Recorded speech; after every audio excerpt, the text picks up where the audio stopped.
بسم اللہ الرحمن الرحیم۔ السلام علیکم۔ ہیلدی ٹی وی میں آپ تمام دوستوں کو خوش آمدید۔ امید ہے آپ تمام دوست خیر و عافیت سے ہوں گے۔ آج کی ویڈیو میں جو نسخہ آپ دوستوں کے ساتھ شیئر کرنے لگا ہوں، یہ ایسے لوگوں کے بارے میں ہے جن کو پیشاب کی بندش کا مسئلہ ہے، پیشاب کی رکاوٹ ہے، پیشاب رک کر آتا ہے، قطرے قطرے آتا ہے، جن کی وجہ سے ان کے مثانے میں تکلیف ہوتی ہے، ان کو درد ہوتا ہے۔ تو ان کے لیے آج ایک ایسا نسخہ لے کر حاضر ہوں کہ اگر آپ اس کو ایک ہفتے مسلسل استعمال کریں تو پیشاب کی رکاوٹ دور ہو جائے گا۔ اگر آپ اس نسخے کو ایک مہینہ مسلسل استعمال کریں تو ساری زندگی پیشاب کی رکاوٹ نہیں ہوگی۔ سادہ آسان سا نسخہ ہے۔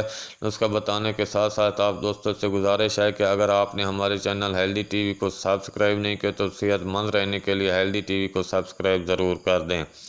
سندل سفید 1 چائے کا چمچ، سفید زیرہ 4 چائے کے چمچ، مغز بادام 2 چائے کے چمچ۔ ان تینوں اشیاء کا آپ نے پیس کر سفوف بنا لینا اور پھر انہیں کسی بند ڈھکن والی ڈبی میں یا برتن میں ڈال کر محفوظ رکھ لینا ہے۔ روزانہ اس سفوف میں سے 1 کھانے کا چمچ 1 گلاس دہی کی لسی میں ڈال کر مکس کر کے آپ نے پی لینا ہے۔ 1 ہفتے کے مسلسل استعمال سے پیشاب کی رکاوٹ دور ہو جائے گی۔ جیسا کہ پہلے بتایا ہے کہ اگر آپ اس کو 1 ماہ مسلسل استعمال کریں گے تو ساری زندگی پیشاب کی رکاوٹ نہیں ہوگی۔ سادہ آسان سا بے ضرر سا نسخہ استعمال کریں اور اپنی دعاؤں میں یاد رکھیں۔ ملتے ہیں اگلی ویڈیو میں ایک نئے نسخے کے ساتھ، ایک نئے ٹوٹکے کے ساتھ۔ تب تک کے لیے اللہ حافظ۔